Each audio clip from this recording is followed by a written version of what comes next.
AP news కి స్వాగతం. సెలవు రోజుల్లో ఎవరైనా పాఠశాల నిర్వహిస్తే కఠిన చర్యలు తప్పవని చిత్తూరు మండల విద్యాశాఖ అధికారి సెల్వరాజు హెచ్చరించారు. శనివారం మధ్యాహ్నం 12 గంటలకు ఆయన మీడియాకు వెల్లడిస్తూ రాష్ట్ర ప్రభుత్వం ఆదేశానుసారం ఈ నెల 3వ తేదీ నుండి 13వ తేదీ వరకు దసరా సెలవులు ప్రకటించినట్టు వెల్లడించారు. ఈ సెలవుల్లో బాలల హక్కులు హరించే విధంగా ప్రైవేట్ పాఠశాల యాజమాన్యం తరగతులు నిర్వహిస్తే కఠిన చర్యలు తప్పదన్నారు. ఇప్పటికే జిల్లా విద్యాశాఖ అధికారి దృష్టికి పలుచోట్ల ప్రైవేట్ పాఠశాలలు నిర్వహిస్తున్నట్టు సమాచారం అందిందన్నారు. డీఓ ఆదేశాలను బేఖతరు చేస్తూ మండల పరిధిలోని ఏ యాజమాన్య పాఠశాల అయినా తరగతులు నిర్వహిస్తే తగిన శాఖపరమైన చర్యలు తీసుకుంటామన్నారు. గుడ్ మార్నింగ్ అండి.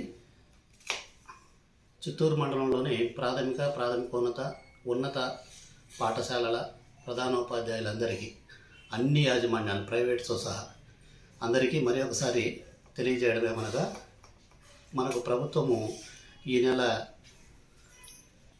3వ తేదీ నుంచి 13వ తేదీ వరకు దసరా సెలవులు ప్రకటించడం అనేది ఈ విషయం మీకు ఇదివరకే మెసేజ్ రూపంలో వాయిస్ మెసేజ్ రూపంలో తెలియజేయడం కూడా జరిగింది. ఈ దసరా సెలవుల్లో ఏ పాఠశాల కూడా ఏ రకమైన తరగతులు నిర్వహించకూడదని చెప్పి డిఓ గారి ఆదేశాలను స్పష్టంగా మీకు అందరికీ కూడా తెలియజేయడం జరిగింది. అయినప్పటికీ కొందరు ప్రైవేట్ స్కూల్ యాజమాన్యము ఈ డిఓ గారి ఆదేశాలను ఉల్లంఘించి పనిచేస్తున్నారని చెప్పి మా దృష్టికి వచ్చింది. అలాగే డిఓ గారి దృష్టికి కూడా వచ్చింది.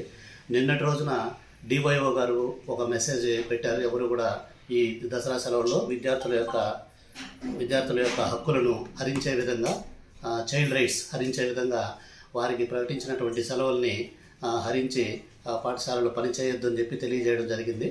అదే విషయాన్ని నేను కూడా మీకు మెసేజ్ రూపంలో పంపించడం జరిగింది. మరి సిఆర్పిల ద్వారా రెగ్యులర్గా మేము వాచ్ చేయడం జరుగుతుంది.